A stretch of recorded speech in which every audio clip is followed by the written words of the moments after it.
दोस्तों, क्या आप जानते हैं दुनिया भर में इन दिनों इंटरनेट पर एक वायरल इमेज की चर्चा हो रही है। यह तस्वीर सीधा अमेरिका से आई है और इसके पीछे की कहानी में इतना बड़ा झोल है कि सुनते ही आपके होश उड़ जाएंगे। तस्वीर में आप देख सकते हैं, एक तरफ पाकिस्तान के प्रधानमंत्री शाहबाज शरीफ और दूसरी तरफ बांग्लादेश के नए मुखिया मोहम्मद यूनुस। जी हाँ, दोनों की एक गुप्त बैठक हुई है और इसके बाद जो हुआ उसे जानकर आप दंग रह जाएंगे। अब जरा ठहरिए, पाकिस्तान ने बांग्लादेश से जो वादा किया है उसे सुनकर हंसी रोक पाना मुश्किल है। पाकिस्तान ने कहा है कि वह बांग्लादेश में निवेश करेगा। हाँ, आपने सही सुना, वही पाकिस्तान जो खुद दिवालिया होने के कगार पर खड़ा है, IMF के आगे घुटने टेक चुका है और अरब देशों से भीख मांग रहा है। लेकिन यही तो मजे की बात है।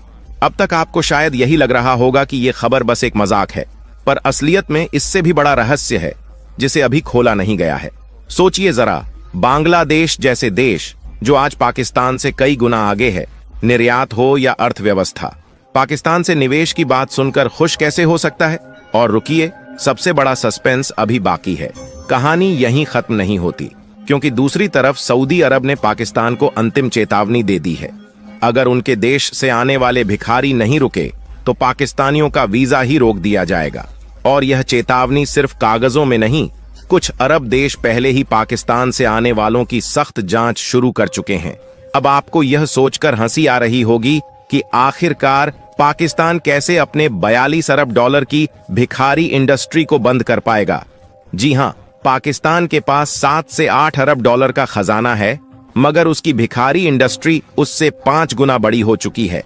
सोचिए, जिस देश की अर्थव्यवस्था का एक बड़ा हिस्सा इसी भिखारी नेटवर्क से चलता हो, क्या वह इसे बंद करेगा? और इस सब के बाद भी कुछ लोग यह मान रहे हैं कि पाकिस्तान बांग्लादेश में निवेश करेगा और भारत का दबदबा खत्म कर देगा। पर सच तो कुछ और ही है। पाकिस्तान की आर्थिक हालत इस वक्त ऐसी है जैसे कोई ऊंचे पहाड़ से गिरने वाला हो, लेकिन हर मोड़ पर एक नई खाई उसका इंतजार कर रही हो। क्या आप सोच सकते हैं, एक ऐसा देश जो कभी दक्षिण एशिया की बड़ी ताकतों में गिना जाता था, आज खुद को बचाने के लिए हाथ फैलाए खड़ा है? चलिए, आपको पाकिस्तान की आर्थिक बर्बादी के उन पहलुओं से रूबरू कराते हैं जो आपको हैरान कर देंगे। पहला ट्विस्ट आता है तब जब पाकिस्तान IMF के दरवाजे पर जा पहुंचा। आपको लगेगा कि यह तो आम बात है, लेकिन असली खेल यहां शुरू होता है। IMF ने जो शर्तें पाकिस्तान के सामने रखी हैं, वे ऐसी हैं कि आम जनता की जिंदगी दुश्वार हो चुकी है। महंगाई इतनी बढ़ गई है कि रोटी तक खरीद पाना मुश्किल हो गया है। लेकिन सोचिए, IMF के ये कड़े फैसले क्या पाकिस्तान की सरकार को गिरा सकते हैं? क्या देश इसके बोझ तले और नहीं दब जाएगा? पाकिस्तान के पास विदेशी मुद्रा भंडार में सिर्फ चंद हफ्तों का पैसा बचा है। अब यहाँ असली सवाल यह है कि जब देश के पास डॉलर ही नहीं बचे तो वह कैसे बचेगा? आयात ठप हो चुका है, तेल से लेकर दवाइयां तक देश में आना मुश्किल हो गया है। लेकिन यहाँ पर ट्विस्ट तब आता है जब IMF और विश्व बैंक भी यह देख रहे हैं कि क्या पाकिस्तान खुद को बचा पाएगा या नहीं। अब तक आप सोच रहे होंगे कि इससे ज्यादा बुरा क्या हो सकता है, लेकिन रुकिए, असली ड्रामा तो अब भी शुरू होता है। पाकिस्तान का रुपया डॉलर के मुकाबले रोज गिरता जा रहा है। $1 की कीमत इतनी हो गई है कि सामान्य लोग इसे छू भी नहीं सकते। महंगाई आसमान छू रही है और पेट्रोल की कीमतें ऐसी कि लोग सड़कों पर आ गए हैं। लेकिन सबसे बड़ा सस्पेंस यह है कि ये गिरावट कहां तक जाएगी। सऊदी अरब, जो पाकिस्तान का सबसे बड़ा सहयोगी माना जाता था, उसने चेतावनी दे दी है कि अगर पाकिस्तानी भिखारियों का सऊदी में आना बंद नहीं हुआ तो वो पाकिस्तान पर वीजा बैन लगा देंगे। सोचिए, अगर हज जैसे धार्मिक यात्रा पर भी रोक लग गई तो पाकिस्तान के लोगों पर क्या गुजरेगी। लेकिन असली ट्विस्ट यह है कि पाकिस्तान के लिए ये भिखारी उसकी अर्थव्यवस्था का एक महत्वपूर्ण हिस्सा बन चुके हैं। जी हां, भिखारियों की इंडस्ट्री ही $42 बिलियन की है। पाकिस्तान ने बांग्लादेश को वादा किया है कि वो वहां निवेश करेगा, लेकिन असली मजाक यह है कि बांग्लादेश की अर्थव्यवस्था पाकिस्तान से कहीं ज्यादा मजबूत है। पाकिस्तान, जो खुद IMF और मित्र देशों से भीख मांग रहा है, बांग्लादेश को निवेश देने की बात कर रहा है। क्या यह एक बेतुकी योजना है या फिर इसमें कोई छुपा हुआ एजेंडा है? क्या यह पाकिस्तान का आखिरी दांव है या फिर एक और झूठी उम्मीद? और अंत में जो सबसे बड़ा सवाल उठता है, क्या पाकिस्तान इस संकट से बाहर निकल पाएगा? जिस देश पर अरबों का कर्ज हो, विदेशी मुद्रा खत्म हो रही हो, भिखारियों पर आर्थिक रूप से निर्भर हो और जो हर तरफ से मदद की गुहार लगा रहा हो, क्या उसका बचना मुमकिन है? या फिर यह कहानी पाकिस्तान के आर्थिक सर्वनाश का आखिरी अध्याय बनने वाली है? मोहम्मद यूनिस और शहबाज शरीफ की न्यूयॉर्क में हुई मुलाकात सिर्फ एक सामान्य बातचीत नहीं थी।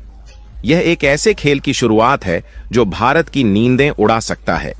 दोनों देशों के बीच बढ़ते संबंध और बांग्लादेश में पाकिस्तान समर्थक माहौल एक गहरे षड्यंत्र की ओर इशारा कर रहे हैं, जिसकी परिणति कुछ ऐसा कर सकती है जिसकी कल्पना अभी कोई नहीं कर रहा। सोचिए, बांग्लादेश के विश्वविद्यालयों में न्यूक्लियर एग्रीमेंट की बातें हो रही हैं और प्रोफेसरों की ये बातें तालियों के साथ समर्थन पा रही हैं। यह सिर्फ एक वार्तालाप नहीं है, बल्कि एक उबाल है जो भविष्य में कुछ बड़ा करने की योजना का संकेत दे रहा है। और इसी उबाल के बीच पाकिस्तान का बांग्लादेश में बड़े निवेश का वादा कहीं न कहीं एक और बड़ा रहस्य छिपाए हुए है। यहां असली सस्पेंस तब शुरू होता है जब हमें पता चलता है कि इस पूरी प्लानिंग में अमेरिका का हाथ भी हो सकता है।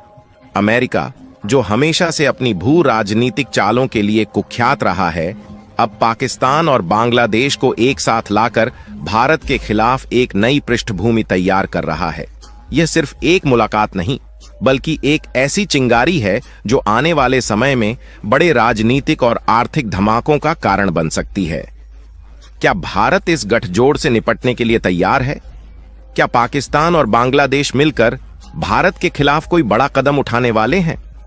और सबसे बड़ा सवाल, इस पूरे खेल में अमेरिका का असली मकसद क्या है? सीधे तौर पर दिखने में तो ऐसा लगता है कि पाकिस्तान और बांग्लादेश के बीच बढ़ते संबंध सिर्फ इन दो देशों के आपसी हितों पर आधारित हैं, लेकिन असलियत इससे कहीं ज्यादा जटिल है। अमेरिका इस पूरे खेल में बैकग्राउंड से एक मास्टरमाइंड की तरह अपनी चालें चल रहा है, जिसका उद्देश्य भारत को एक बड़े भू राजनीतिक संकट में फंसाना हो सकता है। अब एक तरफ अमेरिका खुलकर बांग्लादेश को समर्थन दे रहा है और मोहम्मद यूनिस जैसे नेता को साइडलाइन से प्रमोट कर रहा है।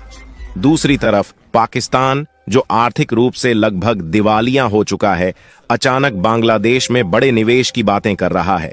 इस स्थिति में सबसे बड़ा सवाल यह है, पाकिस्तान, जिसके पास खुद की आर्थिक स्थिति दयनीय है, आखिर बांग्लादेश में निवेश करने के लिए पैसे कहां से लाएगा? इसका जवाब छिपा है अमेरिका की मदद में। अमेरिका, जो दुनिया की सबसे बड़ी अर्थव्यवस्थाओं में से एक है, पाकिस्तान की आर्थिक कमजोरी को IMF और अन्य आर्थिक चैनलों के जरिए ढक सकता है। वह पाकिस्तान को समर्थन देकर बांग्लादेश में एक ऐसा गठबंधन बना सकता है जो दक्षिण एशिया में भारत के प्रभाव को कमजोर करने का प्रयास करेगा। अमेरिका की यह चाल सिर्फ आर्थिक नहीं है, बल्कि इसमें रणनीतिक रूप से एक ऐसा भू राजनीतिक जाल बिछाया जा रहा है जिसमें भारत को उलझाने की पूरी योजना है।